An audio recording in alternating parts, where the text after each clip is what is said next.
Hello दोस्तों, आज हम फिर डिस्कस करेंगे अपना UP DElEd fourth semester math का एक और मॉक टेस्ट। पहले 3 क्वेश्चन वो होंगे जो लास्ट क्लास में मैंने 2017 का पेपर कराया था उसमें के रह गए थे। उसके बाद हम आगे के क्वेश्चन डिस्कस करेंगे क्योंकि मॉक टेस्ट पूरा कंप्लीट होने वाला है। तो शुरुआत करते हैं बिना किसी देरी के। पहला क्वेश्चन बोर्ड पे लिखा हुआ है कि x sine 45 degree cos 45 degree plus tan 45 बराबर tan square 45 minus cos square 45 में x का मान बताना है। ये जो x सबसे स्टार्टिंग में लगा है इस x का मान बताना है। ये आया हुआ क्वेश्चन है, 2 बार अभी तक ये पेपर में पूछा जा चुका है फोर्थ सेमेस्टर के। तो कैसे लगाएंगे, बस अगर आपको टेबल याद है तो आप इस क्वेश्चन को लगा सकते हो। आपको पता है इन सारे सिंबलों के बीच में जैसे x और साइन 45 के बीच में कोई सिंबल नहीं है तो यहाँ मल्टीप्लाई का होगा। साइन 45 कॉस 45 के बीच में कोई सिंबल नहीं है तो मल्टीप्लाई होगा। यहाँ और सब सिंबल लगे हुए हैं तो हम सीधे वैल्यू रखते हैं। हमें पता है कि x इंटू हम साइन 45 डिग्री का मान कितना होता है तो 1/√2 होता है। फिर इंटू कॉस 45 डिग्री का मान कितना होता है 1/√2 होता है। प्लस में tan 45 डिग्री का मान 1 होता है is equal to tan 45 degree का मान 1 और इसका स्क्वायर है तो हम इसका स्क्वायर करेंगे। माइनस में कॉस स्क्वायर 45 डिग्री का मान भी कितना होता है 1 होता है। ठीक है ना, क्योंकि साइन और कॉस एक दूसरे कॉस हो माफी चाहते हैं कॉस 45 डिग्री है तो 1/√2 हो जाएगा। ठीक है ना, हमने कॉट समझ लिया था। कॉस 45 डिग्री 1/√2 होता है। अब सिंपल इसको सॉल्व करेंगे तो ये हो जाएगा ऊपर x एकम ऊपर तो x हो जाएगा अपॉन नीचे √2 इंटू √2 का इंटू 2 हो जाएगा प्लस में हो गया 1 और बराबर 1 का स्क्वायर होता है 1 माइनस 1/√2। रूट का स्क्वायर क्या होगा भैया, रूट हटा दो बस, ये 1/2 हो जाएगा। कोई दिक्कत वाली बात नहीं है। इधर सॉल्व करेंगे, इसके नीचे बटे 1 मानेंगे। डिनोमिनेटर बराबर करने के लिए 2 से नीचे इंटू 2 से ऊपर इंटू, तो ये निकल कर आएगा दोस्तों x/2 प्लस में 2 1 जा 2/2 इज इक्वल टू 2 1 जा 2 और 1 में से आधा घटा दोगे तो कितना आएगा भाई 1/2 आ जाएगा, है ना। 1/2 आ गया। अब क्या करेंगे सर, अब देखो दोनों डिनोमिनेटर बराबर हैं, एक डिनोमिनेटर ले लेंगे 2, ऊपर बचा आपका x प्लस में 2 बराबर इस तरफ बच गया 1/2। क्रॉस मल्टीप्लाई करा लो, आंसर आपका आ जाएगा। 2 जाएगा तो ये हो गया 2x प्लस में 2 2 जा हो गया 4 बराबर के 2 1 जा हो गया 2, ये ऐसे हो गया। अब प्लस 4 उधर जाएगा तो माइनस का 4 बन जाएगा। यानी मैं कहूँ तो इधर बचेगा आपका 2x बराबर, उधर देखो 2 था, ये 2 था ना, और प्लस का 4 उधर जाएगा तो माइनस का 4 हो जाएगा। यानी मैं कहूँ 2x बराबर क्या आएगा तो 2 में से 4 जाएगा तो माइनस के 2 बच जाएगा, चूंकि 4 बड़ा है और जो बड़ा होता उसी के सामने का सिंबल लगता है। अब x बराबर हमें फाइंड करना, 2 इंटू में उधर जाएगा डिवाइड में -2 इंटू डिवाइडेड बाई 2, तो x की वैल्यू क्या आ जाएगी -1 आ जाएगी। x की वैल्यू क्या आ जाएगी -1, इस क्वेश्चन का सही जवाब हो जाएगा। x इज इक्वल टू क्या होगा -1, बिल्कुल राइट आंसर होगा। आप इसको नोट कर सकते हो। फिर नेक्स्ट पे पहुंचेंगे अगले प्रश्न पे और उसको लगाने की कोशिश करेंगे। ठीक है ना भाई, आप इसको नोट कर लीजिए। ओके, चलो नेक्स्ट अगला क्वेश्चन देखते हैं और उस क्वेश्चन को लगाने की आपको कोशिश करना है। अगला क्वेश्चन आपके सामने मैं फिगर बनाता हूं, जरा ध्यान से समझना दोस्तों और उसका आंसर देने की कोशिश करना है। ठीक है, चलिए इंपॉर्टेंट है क्वेश्चन। वो भी क्वेश्चन में एक सर्कल है आपके सामने, ठीक है, और सर्कल के बाद यहाँ सेंटर दिया गया है O, उसके बाद इस तरीके से एक लाइन ड्रा कर दी गई है जिसका नाम है A और B। ठीक है, और उसके बाद यहाँ से एक एंगल बनाया गया है इस तरीके से, इसका नाम है C, और नीचे भी एक एंगल बना दिया गया है ये यहाँ से, तो इसका नाम रख दिया गया है D। ये नाम है इसका D। ठीक है ना, ये D नाम है। और 2 एंगल आपको दिए गए हैं, ये वाला एंगल दिया गया है 40 डिग्री का और दूसरा ये वाला एंगल आपको दिया गया है 60 डिग्री का। अब यहाँ आपको बताना क्या है, आपको बताना है एंगल CAD और कौन सा एंगल बताना है, DBC। एंगल DBC का मान आपको ज्ञात करना है, इसका मान क्या होगा। क्वेश्चन में पढ़ के बता देता हूँ। लैंग्वेज क्वेश्चन की ये थी कि यदि O वृत्त का केंद्र है और AB वृत्त का व्यास है, मैं लिखे दे रहा हूँ, जो O है यह केंद्र है, ठीक है ना, यह केंद्र है, आपको पता है केंद्र बिल्कुल बीचों बीच में स्थित होता है, और जो ये AB है यह क्या है, व्यास है। बस इतनी चीजें क्वेश्चन में गिवन है। एंगल गिवन है 2 और आपसे पूछा है CAD और DBC का मान क्या होगा। अब आप कैसे इस एंगल को लगाओगे, इस क्वेश्चन को जरा समझने की कोशिश करना। हम आपसे कह देते हैं इस फिगर में, मैं कह देता हूं कि जो एंगल ACB है वह कितनी डिग्री का होगा, 90 डिग्री का होगा। क्यों होगा, क्योंकि ये बहुत बेसिक प्रॉपर्टी है कि अर्धवृत्त में बना है एंगल कितने डिग्री होता है, 90 डिग्री होता है। यानी ACB ये C वाला एंगल, यानी ये वाला एंगल हमें पता चल गया कितने डिग्री का होगा, 90 डिग्री का होगा। तो अगर हम यहाँ पर 90 डिग्री लिख लेते हैं तो आपको यहाँ पर एक त्रिभुज दिख रहा होगा, ये वाला त्रिभुज आपको दिख रहा होगा, ऐसे वाला त्रिभुज ये आपको दिख रहा है ना। तो त्रिभुज के तीनों अंतः कोणों का सम कितना होता है, 180 डिग्री होता है। यानी मैं कहूँ त्रिभुज ACB में, त्रिभुज ACB में हमें पता है कि यह एंगल A है, ये एंगल A है, प्लस में एंगल C, प्लस में एंगल B, 3 ही एंगल है ना, angle A, angle B, angle C, इन तीनों का सम कितना होगा, 180 डिग्री हो जाएगा। अब आपको जो जो एंगल पता है वैल्यू रख दो। एंगल A कितना पता है, 60 डिग्री, मैंने 60 डिग्री रख दिया। एंगल C अभी हमने निकाला 90 डिग्री, तो हमने 90 डिग्री रख दिया। एंगल B हमें पता करना है, बराबर हो गया 180 डिग्री के। अब देखो 9 6 15, ये 90 और 60 15, 150, 150 उधर जाएगा, माइनस हो जाएगा। यानी मैं कह दूं कि एंगल B बराबर कितना आ जाएगा, तो 180 माइनस 150 हो जाएगा। यानी एंगल B कितना आ गया, तो वो 130 डिग्री आ गया है। क्या ये बात आपकी समझ में आ गई। एंगल B मतलब ये वाला एंगल जो है वो कितने, सॉरी 30 डिग्री का आ गया, 130 ने 30 डिग्री का, ये एंगल कितना आ गया, 30 डिग्री का आ गया है, 30 डिग्री का आ गया है। ठीक है सर।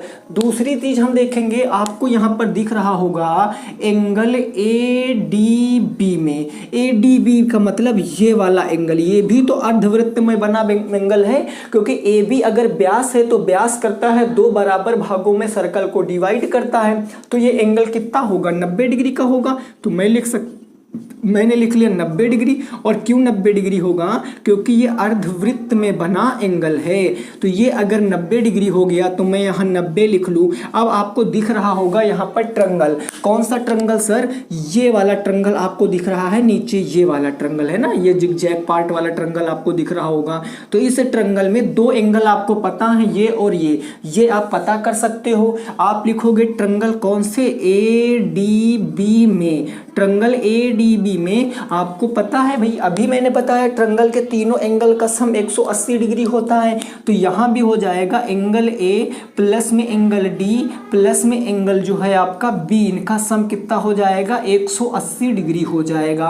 अब A हमें नहीं पता है, हम निकालेंगे इस ट्रंगल में। तो एंगल A हमें नहीं पता, D हमने अभी निकाला है 90 डिग्री का है, और B हमें क्वेश्चन में गिवन था 40 डिग्री, बराबर हो गया 180 डिग्री। यानी 90 और 40, 130 प्लस से उधर जाएंगे माइनस में। तो एंगल A कितना आ जाएगा, 180 माइनस 9 4 13, 130। ये 130 मैंने घटा दिया, यानी एंगल A कितना आ जाएगा, तो 50 डिग्री का आ जाएगा। यानी ये वाला एंगल दोस्तों कितना आ गया, ये वाला एंगल आ गया 50 डिग्री का। अब आपसे पूछे कौन सा एंगल है, आपसे पूछे हैं एंगल CAD का मान। अब देखो CAD कहाँ बनेगा, सी यहाँ है, ए यहाँ है, डी, यानी ये पूरा वाला एंगल आपसे पूछे है, ये पूरा वाला एंगल, तो ये पूरा वाला एंगल कितना होगा 60, ये 50, ये 110 डिग्री हो जाएगा। तो अतः हम क्या कह सकते हैं कि अतः एंगल जो सी ए डी है वो कितना होगा भाई 60 + 50, यानी 60 डिग्री + 50 डिग्री हो जाएगा 110 डिग्री। एक आंसर आ गया। ठीक उसी प्रकार आप देखो एंगल डी बी सी का मान क्या होगा, एंगल डी बी सी। अब डी बी सी कहाँ है, डी बी सी ये पूरा एंगल होगा कि नहीं होगा, ये वाला एंगल भाई होगा ना, यही वाला तो एंगल होगा। अब जब ये वाला एंगल होगा तो आप देख लो 30 + 40 आ जाएगा 70 डिग्री, यानी ये आ जाएगा 30 डिग्री + 40 डिग्री, तो इसका आंसर कितना आ जाएगा 70 डिग्री आ जाएगा। ये भी क्वेश्चन 2 बार एग्जाम में पूछा गया है। और जब ऐसा क्वेश्चन आता है तो जनरली जो विद्यार्थी सही से नहीं पढ़े हैं वो लीप करके आते हैं, छोड़ के आते हैं, जबकि मैंने आपको सर्कल और साइक्लिक क्वाड्रिलेटरल का पूरा कंसेप्ट आपको सिखा रखा है। तो आप उम्मीद करते हैं कि आपका क्वेश्चन ये लग जाएगा। ठीक है ना भाई, चलिए नोट कर लीजिए। नेक्स्ट अगले पे पहुंचते हैं और अगले क्वेश्चन को लगाने की आपको कोशिश करना है। नेक्स्ट क्वेश्चन, अगला क्वेश्चन। अब अगला क्वेश्चन देखिए, स्क्रीन के ऊपर आ चुका है क्वेश्चन, उसको जरा रीड करो और बताओ क्वेश्चन का सही जवाब क्या होगा। क्वेश्चन नंबर 3 पढ़ना है क्वेश्चन को, उसके बाद आपको क्वेश्चन का आंसर जो है वो देना है। ठीक है ना। इसमें कुछ कोणों का दिया गया है आपको अनुपात, कि आपके चतुर्भुज के कोणों के अनुपात दिए गए हैं, वो आपको बताना है। ठीक है भाई, चलिए ठीक है। क्वेश्चन में दिया गया है कि जो कोणों का दोस्तों अनुपात है वो कितना है, जरा देखते हैं। वो दिया 4:3 कितना दिया है 4:3:2 और 2 हो गया 15। ये दिया गया है कि किसी चतुर्भुज के कोणों का अनुपात 4:3:2:15 है। आपसे कहा गया है कि चतुर्भुज के कोण बताना है। तो इसमें हम कैसे कोण बताएंगे, देखो इसमें कोण हो सकता पॉइंट में या डिग्री में, या डिग्री से छोटा क्या होता है मिनट में, और मिनट से छोटा सेकंड में, वहां तक बन सकते हैं। क्योंकि ये क्वेश्चन रैंडम पूछा गया, अभी पूछा नहीं गया, बट ये है आपके बुक में। तो यहाँ पर हम क्या करेंगे, इसमें वेरिएबल लगाएंगे कि पहला एंगल मान लेते हैं 4x है, दूसरा एंगल मान लेते हैं 3x है, फिर तीसरा एंगल मान लेते हैं 2x है, और चौथा एंगल मान लेते हैं 15x है। अब चतुर्भुज के चारों एंगलों का सम कितना होता है आप हमें बताएंगे कि चतुर्भुज के जो सभी कोणों का योग होता है, सभी कोणों का योग वो कितना होता है, वो होता है 360 डिग्री का, 360 डिग्री का। तो सभी कोण क्या है, एक है 4x, एक है 3x, एक है 2x, एक है 15x, इन सबको जोड़ दो। 4x + 3x प्लस के 2x प्लस के 15x, और ये बराबर होगा 360 डिग्री के। इनको ऐड कर लो। उसके बाद देखो सब सजाती पद हैं तो जुड़ जाएंगे। 15 2 17 3 20 4 24, यानी ये कितना हो गया, ये हो गया 24x बराबर के 360 हो गया भाई। 15 2 17 3 20 4 24। अब x की वैल्यू निकालेंगे तो x की वैल्यू निकालने के लिए 360 बटे कितना हो जाएगा 24 हो जाएगा। अब इसको सॉल्व करो। 12 दूना हो गया 24 और 12 तिया हो गया 36, कितना आ गया 30 आ गया। 2 से काट देंगे तो कितनी बार चला जाएगा 15 बार, यानी मैं कह दूं x बराबर कितना आ गया है, तो x बराबर आ गया है 15। लेकिन x आपका आंसर नहीं है, आपसे पूछा सभी कोण। कोण क्या थे 4x 3x 2x और 15x, तो यहाँ पर रखोगे तो 15 चौके 60, यानी एक एंगल कितना आ गया 60 डिग्री का। यहाँ 15 रखोगे तो 15 तिया 45, एक एंगल कितना आ गया 45 डिग्री का। यहाँ रखोगे तो 15 दूना 30, एक एंगल कितना आ गया 30 डिग्री का। और लास्ट एंगल 15 15 में कितना आ गया 225 डिग्री आ गया। ये चारों एंगल आपके सामने आ चुके हैं। अगर इन सबका सम करोगे तो 360 के बराबर आना चाहिए। देखो कैसे, 60 40 100, 105 में 30 जोड़ोगे तो कितना होगा 135, 135 में 25 जोड़ोगे तो हो जाएगा 160, 160 में 200 जोड़ोगे तो 360 हो जाएगा। यानी बिल्कुल राइट आंसर है 60 डिग्री, 45 डिग्री, 30 डिग्री और 225 डिग्री। नोट कर सकते हो इस क्वेश्चन को। फिर अगले पे पहुंचते हैं और उस क्वेश्चन को लगाने की कोशिश हम लोग करते हैं। ठीक है ना भाई, क्लियर हो गई बात, यहाँ तक कोई दिक्कत वाली बात नहीं है। आइए आगे बढ़ते हैं अगले क्वेश्चन पे। नेक्स्ट क्वेश्चन देखिए क्या कह रहा है और उसको आपको लगाना है। अगला क्वेश्चन स्क्रीन पर आ चुका है, क्वेश्चन को पढ़िए और केयरफुल तरीके से आपको क्वेश्चन का आंसर देना है। क्वेश्चन नंबर 4 क्या कहने वाला है, क्या कह रहा है। क्वेश्चन कह रहा है दो संख्याओं का जो योग है वो 24 है, उनमें से एक दूसरी की 2 गुनी है, तो संख्या आपको बताना है। यानी दो संख्याएं कोई हैं, कोई भी दो संख्याएं हैं तो मान लेते हैं कि जो माना पहली संख्या है, पहला नंबर है, उसको हम x मान लेते हैं, और जो दूसरा नंबर है, दूसरा नंबर दूसरी संख्या, उसको हम क्या मान लेते हैं, y मान लेते हैं, y। अब इन दोनों का योग आपको दिया गया है, यानी प्रश्नानुसार जब मैं चलूंगा तो योग दिया गया है, यानी x प्लस के y दिया गया है, और कितना दिया गया है, वो दिया गया 24, यानी दोनों संख्याओं का योग कितना है, 24 है। आगे क्वेश्चन कह रहा है यदि उनमें से एक संख्या दूसरी की 2 गुनी है, कोई भी एक संख्या जो है वो दूसरी की 2 गुनी है, तो आप यहाँ पर देख सकते हो कौन संख्या दूसरी की 2 गुनी होगी। ये पहली कंडीशन थी क्वेश्चन में, इसको हम समीकरण नंबर 1 मान लेते हैं। अब दूसरी कंडीशन क्वेश्चन में क्या है, एक संख्या दूसरी की 2 गुनी। मैं मान लेता हूँ जो x है वो y की 2 गुनी है, एक संख्या दूसरी की 2 गुनी हो गई है, हम इसको नाम देते हैं समीकरण नंबर 2, समीकरण 2 नाम दे देते हैं। अब मैं कहूँगा कि समीकरण 2 का मान, समीकरण 2 का जो मान है समीकरण 1 में रख दूं, समीकरण 1 में रखने पर, अब समीकरण 1 में जहां x है वहां 2y रख देना है आपको बस। यानी समीकरण 1 था x प्लस में 2y बराबर में 24, तो जहां x है वहां 2y रख दो, सॉरी x प्लस y, जहां x है 2y रखो, तो 2y प्लस में y बराबर हो गया 24, 2y और y जुड़ जाएगा तो हो जाएगा 3y बराबर 24, 3 जाएगा डिवाइड में तो y बराबर हो जाएगा 24/3, यानी कितना आ जाएगा 8। तो मैं आपसे कहूँ y बराबर कितना आ गया, 8 आ गया। अगर y बराबर 8 आ गया है तो x बराबर कैसे लाओगे, तो x बराबर लाने के लिए आपको इसका y का मान समीकरण 2 में रख दो, x का मान पता चल जाएगा। यानी मैं यहाँ पर रखूँगा तो आप देख लो कि x बराबर हमारे पास क्या था 2y, y बराबर 8 रखेंगे तो 2 × 8, यानी इसकी वैल्यू क्या आ जाएगी 16, यानी जो x आया है वो कितना आया है 16, एक संख्या है 16 और दूसरी संख्या कितनी है 8 है।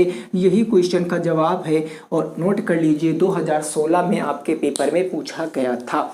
ठीक है ना, इसको आप नोट कर लीजिए। फिर नेक्स्ट अगले पहुंचते हैं, आगे क्वेश्चन डिस्कस करते हैं। क्या कह रहा है क्वेश्चन, उसको भी लगाने की कोशिश हम लोग करते हैं। ठीक है भाई, क्लियर हो गई बात, यहाँ तक कोई दिक्कत नहीं है।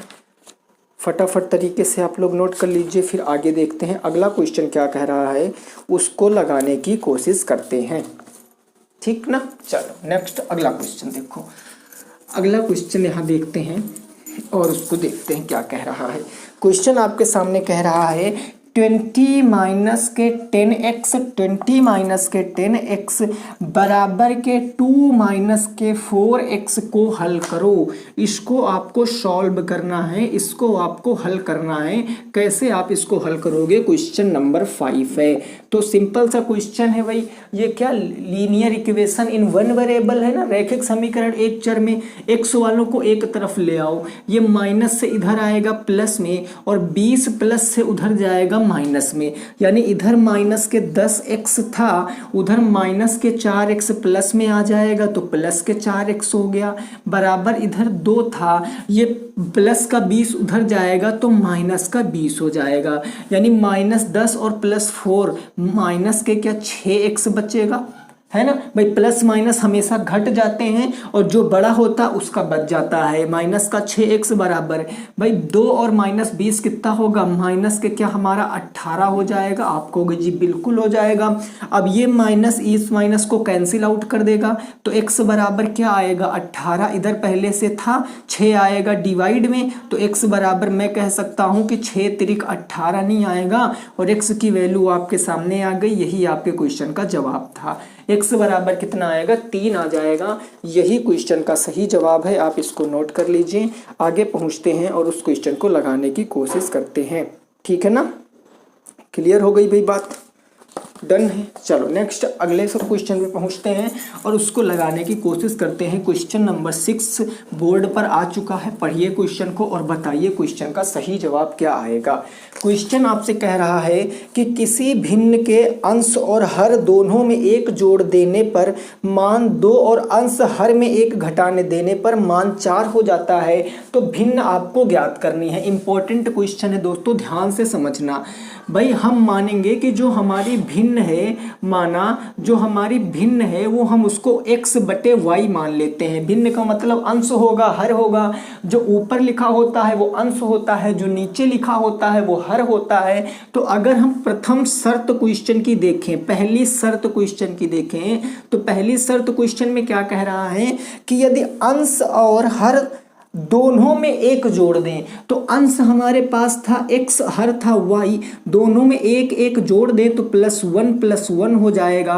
तो इसकी वैल्यू किसके बराबर है? इसकी वैल्यू कह रहा है कि 2 के बराबर है। ठीक है सर, 2 के बराबर हो गया है। अब यहीं से मैं समीकरण बना सकता हूं। देखो कैसे, हम क्या करेंगे, इसके नीचे बटे 1 मान लेंगे अपने पास से, सभी संख्याओं के नीचे बटे 1 होता है, और क्रॉस मल्टीप्लाई करा लेंगे। 1 से इंटू होगा तो यही रहेगा, तो x प्लस के 1 हो गया। 2 से इंटू y में कराओगे तो 2y, 2 से इंटू 1 में कराओगे तो ये हो गया 2। अब 2y प्लस से इधर आएगा माइनस में, और 1 प्लस से उधर जाएगा माइनस में, यानी मैं कहूँ x माइनस के 2y बराबर 2 माइनस के 1 हो जाएगा। तो x माइनस के 2y किसके बराबर होगा? 1 के बराबर होगा। इसको मैं नाम देता हूं समीकरण नंबर 1। ये समीकरण नंबर 1 हमारा हो गया है। अब दूसरी शर्त क्वेश्चन में क्या कह रही है, जरा ध्यान से समझना। दूसरी शर्त क्वेश्चन में कह रही है, ये कह रहा है कि यदि अंश और हर दोनों में 1 घटा दे तो मान 4 हो जाता है। तो पहले तो हम भिन्न लिखेंगे कि x बाई वाई है, और दोनों में 1 घटाने का मतलब -1 और -1 मैंने कर दिया, तो इसका मान कितना हो जाता है? 4। जैसे यहाँ 2/1 किया था, वैसे मैं 4/1 कर लूँगा, कोई प्रॉब्लम नहीं है। क्रॉस मल्टीप्लाई 1 से कराएंगे तो यही रहेगा x माइनस के 1, और 4 से कराएंगे तो 4y माइनस में 4 1 जा 4 हो जाएगा। नंबर वालों को एक साइड कर लो और वेरिएबल वालों को एक साइड कर लो। प्लस के 4y इधर आएगा, माइनस का 4y हो जाएगा, बराबर उधर माइनस के 4 था, माइनस का 1 उधर जाएगा, प्लस के 1, यानी मैं कह सकता हूँ x माइनस के 4y किसके बराबर होगा? माइनस के 3 के बराबर होगा। इक्वेशन नंबर इसको हम सेकंड बना लेते हैं। यहाँ तक बिल्कुल क्लियर बात होगी, आपको कोई दिक्कत यहाँ तक होने वाली नहीं है। पहला समीकरण बना लिया, दूसरा समीकरण बना लिया। अब देखो समीकरण 1 और 2 में देखो, क्या किसी भी वेरिएबल के गुणांक बराबर हैं? किसी भी चर राशि के गुणांक बराबर? आप बिल्कुल आप देख रहे होंगे कि x के गुणांक दोनों में बराबर हैं।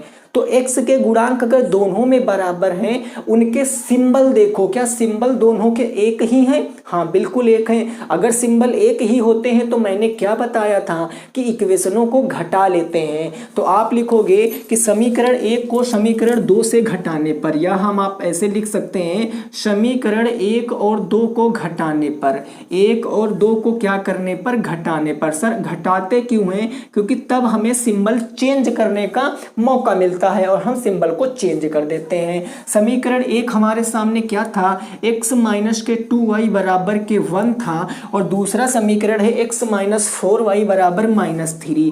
x माइनस के 4y बराबर हो गया -3। अब घटाएंगे तो सारे सिंबल नीचे के चेंज कर दो, तो मैंने सारे सिंबलों को यहाँ पर चेंज कर दिया है, कोई दिक्कत नहीं है। x से x प्लस माइनस खत्म हो गए ना, यानी -2y प्लस के 4y, तो ये प्लस के क्या 2y बच जाएगा? बिल्कुल, +3 +1 प्लस के 4, तो y बराबर क्या आएगा? 2 जाएगा, डिवाइड में 4/2, यानी मैं y की वैल्यू 2 कह सकता हूँ। भाई y की वैल्यू कितनी आ गई है? 2 आ गई है, y = 2 आ गया है। अब y की वैल्यू किसी भी इक्वेशन में रख लो, चाहे 1 में चाहे 2 में, आपको x की वैल्यू पता चल जाएगी। तो आप यहाँ इसके सामने लिख सकते हो कि y का जो मान है किसी भी समीकरण में रख लो। मैं कहता हूँ कि चलो 1 में रख लेते हैं, 1 में फिल करने पर रखने पर। तो समीकरण एक आप देखो क्या था भाई, x माइनस के क्या था 2y बराबर था आपका 1, जहां y है वहां 2 रखो तो x माइनस के 2 इंटू 2 बराबर 1 हो गया।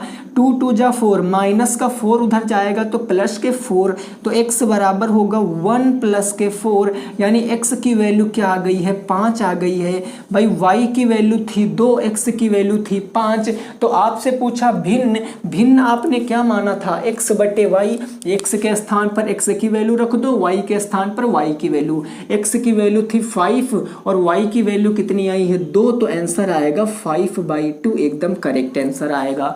अब कल को आप लोग ये सोचने लगो कि समीकरण 2 में वैल्यू रखते तो क्या होता भाई, जो y की वैल्यू आई है अगर इसको समीकरण 2 में रखते तो क्या यही आता, बिल्कुल यही आता। आप रख के चेक कर सकते हो। समीकरण 2 आपके सामने था x माइनस का 4y बराबर था माइनस के 3, तो अगर मैं कहूँ y बराबर कितना रखना था 2, और रख कर देख लेते हैं तो ये हो जाएगा x माइनस के 4 इंटू 2 बराबर माइनस का 3, ये हो जाएगा 4 दूनी 8, माइनस का 8 उधर जाएगा प्लस के 8, तो -3 और +8, तो भी ना x बराबर 5 ही आएगा। तो देखो अगर कंसेप्ट आपका सही है तो आप किसी में भी वैल्यू रखो आंसर आएगा। बस क्वेश्चन लगाते समय ये चीज याद रखना है कि कहीं छोटी सी मिस्टेक नहीं होनी चाहिए, अदरवाइज पूरा क्वेश्चन गलत हो जाता है। बस इस चीज का आपको ध्यान रखना पड़ेगा। छोटी सी बात है बट लगाते वक्त इस चीज को ध्यान रखोगे तो लगभग लगभग सारे क्वेश्चन आपके सही होने वाले हैं, ठीक है ना। तो इस क्वेश्चन को नोट कर लीजिए, आगे पहुंचते हैं नेक्स्ट पर और उसको लगाने की कोशिश करते हैं अगले क्वेश्चन को। क्वेश्चन नंबर 7 को, क्वेश्चन नंबर 7 कह रहा है यदि 9 सेंटीमीटर ऊंचाई वाले एक शंकु का आयतन 48 पाई सेंटीमीटर क्यूब है तो शंकु के आधार का व्यास आपको ज्ञात करना है। शंकु का आपको आयतन अगर पता है तो आप इस क्वेश्चन को अच्छे से लगा सकते हो। तो चलिए बात करते हैं इस क्वेश्चन को कैसे सॉल्व करते हैं। तो आपको अच्छे तरीके से पता है कि जो शंकु का आयतन होता है, वॉल्यूम ऑफ कोन, ये आपको मैंने बता रखा है, 1/3 पाई आर स्क्वायर एच होता है। ये शंकु का आयतन होता है। अब आयतन आपको दिया गया है 48 पाई, तो जहां आयतन है वहां आप रख दीजिए 48 पाई, ये मैंने यहाँ रख दिया 48 पाई बराबर के 1/3 इंटू, अब पाई की वैल्यू मत रखना क्योंकि इधर भी पाई है इधर भी पाई, तो पाई से पाई कट जाएगा, ठीक है ना, तो पाई की वैल्यू नहीं रखना है। आर स्क्वायर, तो रेडियस तो पता नहीं है तो हम आर का स्क्वायर एज इट इज लिख लेंगे, इंटू हाइट। हाइट देखो ऊंचाई आपको दिया गया है 9 सेंटीमीटर, तो हमने ऊंचाई को रख दिया 9 सेंटीमीटर। अब इसको केवल सॉल्व करना है, 3 से काट देंगे इसको कितनी बार में, 3 बार में, तो ये जो भी ऊपर है वो इधर नीचे आएगा और जो नीचे से है वो ऊपर चला जाएगा, यानी 3 ऊपर है तो 3 इधर नीचे आ जाएगा। 48 पाई अपॉन में ये 3 नीचे आ गया और पाई भी उधर ऊपर था तो पाई भी क्या हो जाएगा नीचे आ जाएगा, बराबर कितना बचा, आर के स्क्वायर बच गया है। अब पाई से पाई कैंसिल हो गया, 3 से काटेंगे तो ये 16 बार चला जाएगा, यानी आर स्क्वायर बराबर कितना आ गया, तो 16 आ गया है। अब स्क्वायर उधर जाएगा तो रूट में बदल जाएगा, यानी मैं आर बराबर पूछूं तो √16, यानी आर बराबर, अब √16 की वैल्यू क्या होती है 4, यानी रेडियस जो है, जो त्रिज्या है वो कितनी आ गई है 4 सेंटीमीटर आ गई है। लेकिन आपसे तो त्रिज्या पूछे नहीं है, आपसे व्यास पूछे हैं, और व्यास क्या होता है दोस्तों, व्यास आपको अच्छे से पता है कि जो व्यास होता है वो त्रिज्या का 2 गुने होता है, 2r होता है। रेडियस की वैल्यू रख दो, 2 इंटू के 4 इज इक्वल टू कितना आ जाएगा, 8 सेंटीमीटर आ जाएगा। 8 सेंटीमीटर इस क्वेश्चन का सही जवाब होगा। क्वेश्चन नंबर 7 का राइट आंसर होगा 8। तो इस बात को आपको याद रखना है, जब भी कभी आपको व्यास पूछेगा तो त्रिज्या का 2 गुना करके आपको बताना पड़ेगा, ठीक है। डायरेक्ट हम व्यास नहीं निकाल सकते हैं, उसकी आप टेंशन नहीं लेना है, रेडियस निकालने के बाद आपको व्यास को कैलकुलेट करना पड़ेगा। नेक्स्ट देखिए क्वेश्चन नंबर 8 को क्या कह रहा है और उसको जरा लगाने की कोशिश कीजिए। क्वेश्चन कह रहा है कि किसी शंक्वाकार बर्तन की धारिता, देखो धारिता लिखा था तो धारिता के साथ मैंने मेंशन कर दिया कि एक्चुअल में धारिता क्या होता है, धारिता होता है आयतन। तो जहां धारिता कहे या फिर आयतन कहे दोनों एक ही बात है, ठीक है ना। वो है 616 सेंटीमीटर क्यूब तथा त्रिज्या 7 सेंटीमीटर है। तो बर्तन की गहराई, अब गहराई दोस्तों ही ऊंचाई होती है। देखो मान लिया आप अपने कमरे में हैं, कमरे की छत पर जाओगे तो छत से नीचे देखोगे तो वो गहराई दिखेगी, लेकिन नीचे से ऊपर देखोगे तो वो आपको ऊंचाई दिखेगी। तो गहराई और ऊंचाई, बर्तन की चाहे ऊंचाई कहो या गहराई कहो बात एक ही होती है। बस इस क्वेश्चन में इतनी जानकारी आपको लेना था। अब इस क्वेश्चन को हम बात सॉल्व करेंगे कैसे। क्वेश्चन नंबर 8 को शंक्वाकार बर्तन का आयतन, अभी आपसे पूछा, मैंने बताया कि जो बर्तन का आयतन है वो क्या होगा। आप हमें बताइए कि जो बर्तन का आयतन है वही तो होगा भाई शंकु का आयतन, क्योंकि बर्तन कैसा है, शंक्वाकार है ना, बर्तन शंक्वाकार है। तो बर्तन का आयतन हो जाएगा 1/3 पाई आर स्क्वायर एच हो जाएगा। अब यहाँ पाई की वैल्यू रखना पड़ेगा, क्योंकि यहाँ देखो पाई नहीं दिया गया क्वेश्चन में, 616 दिया गया, तो यहाँ पाई की वैल्यू अपने को रखना पड़ेगा।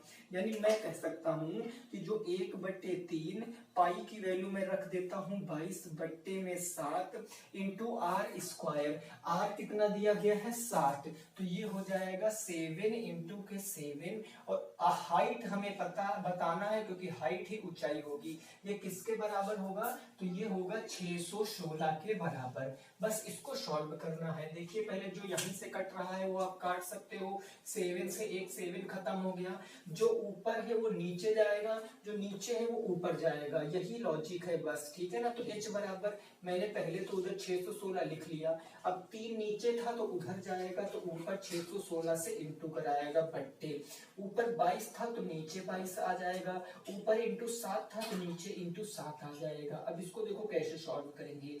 11 से काट दिया 2 बार में, और 11 पच्छे 55, 11 छक्के 66, ये काट दिया। 2 से काटेंगे दोस्तों कितनी बार में, 28 बार में, और 7 से काट दिया कितनी बार में, 4 बार में। तो ये बचा 4 इंटू 3, यानी मैं कहूँ हाइट बराबर क्या हो जाएगा 4 इंटू 3, और 4 इंटू 3 का मतलब 12 सेंटीमीटर आ जाएगा। और जो हाइट है वही तो गहराई होगी, तो हम कह सकते हैं अतः जो हमारी गहराई होगी वो कितनी हो जाएगी, वो 12 सेंटीमीटर। इस क्वेश्चन का क्या होगा, सही जवाब होगा 12 centimetre is the right answer.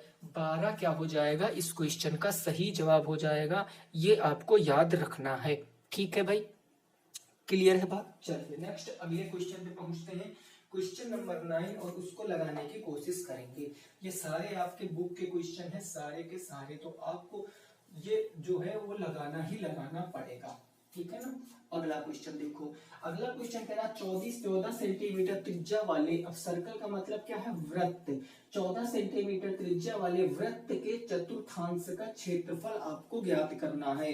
देखो वृत्त का चतुर्थांश की अगर मैं बात करता हूं, जरा समझना दोस्तों, अगर मैं बात करूं यह एक सर्कल है, ठीक है ना, यह एक सर्कल है। अब सर्कल के बीचों बीच में क्या होता है भाई, सेंटर होता है, सर्कल के बीचों बीच में केंद्र होता है, और केंद्र से जाती हुई जो हम लाइन खींच देते हैं 2 लाइनें, तो ये हमारे सर्कल को 4 बराबर बराबर क्वाड्रेंट यानी चतुर्थांश में डिवाइड करती है।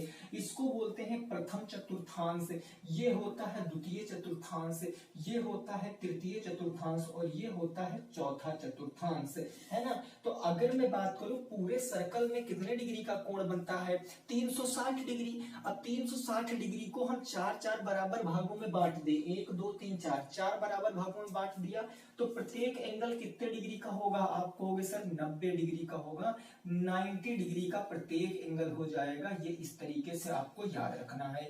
तो एक्चुअल में चतुर्थांश ही क्या होता है, अगर मैं आपसे पूछूं कि जो चतुर्थांश है ये क्या है, यही तो क्या है, त्रिज्य खंड है, क्योंकि त्रिज्याओं से मिलकर जो खंड निकलता है उसे त्रिज्य खंड कहते हैं। अब ये और ये त्रिज्य खंड ही है, तो त्रिज्याओं से मिलकर आपका निकला है।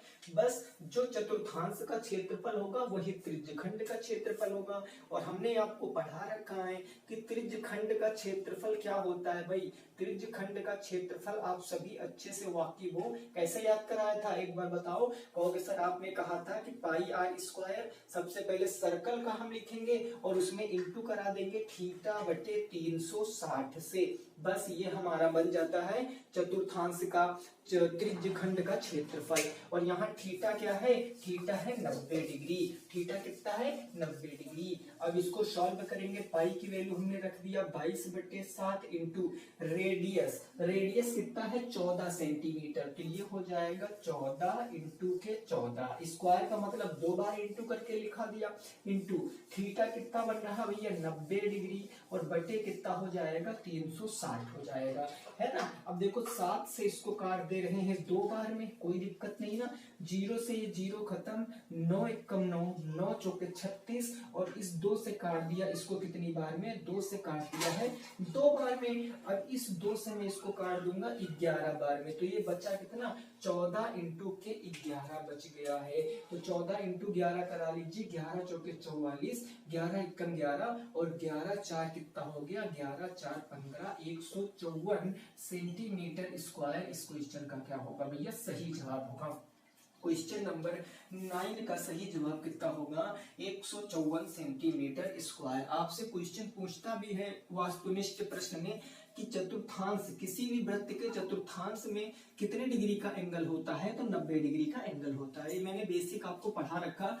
अगर अभी तक आपने नहीं देखा है क्लासों को, तो आप प्लेलिस्ट पर जाइए, वहां आपको सारे चैप्टर मिलेंगे, आप सब कवर कर सकते हो। अभी भी आपके पास दिसंबर आने में टाइम है, तो आप अपना सिलेबस अच्छे से कंप्लीट करके प्रैक्टिस पर आ सकते हो। ठीक है, अगला क्वेश्चन नंबर 10, ये आज की क्लास का सबसे टफ क्वेश्चन है, क्योंकि ये क्वेश्चन ऐसा है अभी पेपर में आया नहीं, बट ये आपकी बुक का है, और बुक के आपके सिलेबस का पार्ट भी है त्रिज्य खंड और वृत्त खंड का क्षेत्रफल। तो यहाँ आपसे कहा गया है कि ओ वृत्त का केंद्र में छायांकित भाग का क्षेत्रफल ज्ञात करना है। इस वाले भाग का क्षेत्रफल ज्ञात करना, जिससे लघु वृत्त खंड बोलते हैं। देखो लघु वृत्त खंड का क्षेत्रफल क्या होता है, जनरली वृत्त खंड का मतलब होता है वृत्त का पार्ट, है ना, वृत्त का एक भाग। तो वृत्त का एक भाग छोटा है, एक भाग बड़ा है। तो मैं आपसे पूछूं कि लघु वृत्त खंड का क्षेत्रफल क्या होता है, भाई सभी लोग बताएंगे। तो लघु वृत्त खंड का क्षेत्रफल, लघु वृत्त खंड का क्षेत्रफल क्या होगा। देखिए इसका क्षेत्रफल जो होता है, थोड़ा फार्मूला लेंथी है, लेकिन 2-3 बार याद करोगे तो याद हो जाएगा।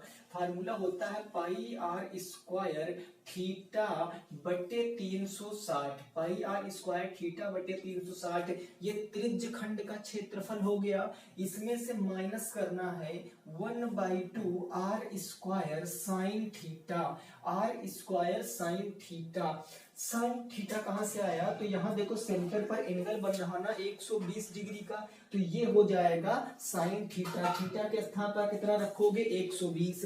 रेडियस पता है 21 सेंटीमीटर, 21 सेंटीमीटर रख दो और सॉल्व कर लो। ठीक है सर, आओ इसमें जरा वैल्यू को हम रखते हैं। अगर इसमें वैल्यू को रखेंगे तो पाई की वैल्यू तो हो गई 22/7, रेडियस कितना है 21, तो ये हो जाएगा 21 इंटू के 21 इंटू थीटा कितना बन रहा भैया 120/360 हो जाएगा, माइनस के 1/2 आर स्क्वायर कितना है, आर देखो 21 है, तो ये हो जाएगा 21 इंटू 21 इंटू साइन थीटा। तो साइन थीटा के स्थान पर कितना बन रहा 120 डिग्री। अब आप कहोगे सर साइन 120 डिग्री की वैल्यू हम कैसे निकालते हैं, तो देखो साइन 120 डिग्री को हम कैसे तोड़ सकते हैं, ये मैंने क्वेश्चन करा रखा साइन 120 पर, ट्रिगो देखोगे सब समझ आएगा। साइन 120 को मैं क्या लिख सकता हूँ, इसको लिख सकता हूँ साइन 90 प्लस के 30 डिग्री, और साइन 90 प्लस थीटा क्या होता है, sine 90 plus theta cos theta होता है, यानी ये बराबर होगा कॉस 30 के, और कॉस 30 की वैल्यू क्या होती है √3/2 होती है, यानी जो कॉस 30 की वैल्यू होगी वही साइन 120 की वैल्यू हो जाएगी। यहाँ इसके स्थान पर √3/2 रख देना है। इसको सॉल्व कीजिए, 7 × 3 = 21 हो गया, गया, ये 0 से 0 खत्म, 12 से काट दिया इसको 3 बार और इससे 3 से 3 ये कट गया। इधर आ गया है 22 इंटू के 21, 22 इंटू 21 करो, 21 दूना 42, 4 आ गया, 21 दूना 42, 4 कितना हो गया 46। इधर आ गया 462 माइनस में, देखो यहाँ कुछ कट रहा है, अभी तो देख लेते हैं कट रहा कि नहीं कट रहा। इंटू हो गया 21 और तो कटेगा तो है नहीं भाई, तो हम सीधा 21 इंटू 21 कर लेते हैं 441, 441 और इंटू हो गया आपका कितना साइन 120 डिग्री का मान कितना है √3/2 निकाल कर बताया है कैसे निकलेगा। अब इसको देखो कैसे सॉल्व करेंगे। ये हो गया 462 माइनस में ऊपर इंटू कराओगे तो ऊपर इंटू आएगा 441 √3 और माइनस में आ गया 2 दूनी 4। भाई 441 का √3 से इंटू कराओगे 441 √3 हो जाएगा और नीचे हो गया 2 2 जा 4। इसको सॉल्व कर लो, 4 से इधर इंटू करा लो तो 4 से इंटू कराओगे 4 दूनी हो गया 8 और 4 6 24 के 4 2 4 चौक 16 17 18 माइनस क्या बचा माइनस 441 √3 और अपॉन में नीचे कितना बच गया 4 बच गया सेंटीमीटर स्क्वायर। ये इस क्वेश्चन का जवाब है। 1848 माइनस 441 √3/4 सेंटीमीटर स्क्वायर इस क्वेश्चन का क्या है सही जवाब है। देखो आप ये इग्नोर नहीं कर सकते हो कि टफ क्वेश्चन नहीं लगाएंगे, हम इजी ही लगाएंगे, इससे देखो काम आपका नहीं चलेगा। क्वेश्चन हर एक प्रकार का आपके एग्जाम में आएगा और वही एग्जाम में क्वेश्चन सॉल्व कर पाएगा जिसने अच्छी प्रैक्टिस की है, जिसने पकड़ बना रखी है, ठीक है ना। क्योंकि वो कहते हैं देखो तालाब जब भरा होता है तो जो मछलियां हैं वो चींटियों को खाती हैं, लेकिन वही तालाब जब सूख जाता है तो वही जो चींटियां होती है वो मछलियों को खाती है। मौका दोस्तों सबको मिलता है, बस उस मौके को कौन उस मौके पर चौका मार जाता है और कौन क्लीन बोल्ड हो जाता है वो खुद पर डिपेंड करता है, ठीक है ना। तो कैसी लगी क्लास आपको बताना है, 10 क्वेश्चनों में कितने आप कर पाए हो वो भी बताना, जो टॉपिक आपका वीक है वो भी कमेंट करना, मैं उस पर वर्क करूंगा और वो आपको पढ़ाऊंगा। तो मिलेंगे दोस्तों नेक्स्ट क्लास में, तब तक सभी साथी रखेंगे अपना ख्याल। बाय बाय, टेक केयर, जय हिंद, जय भारत और वंदे मातरम।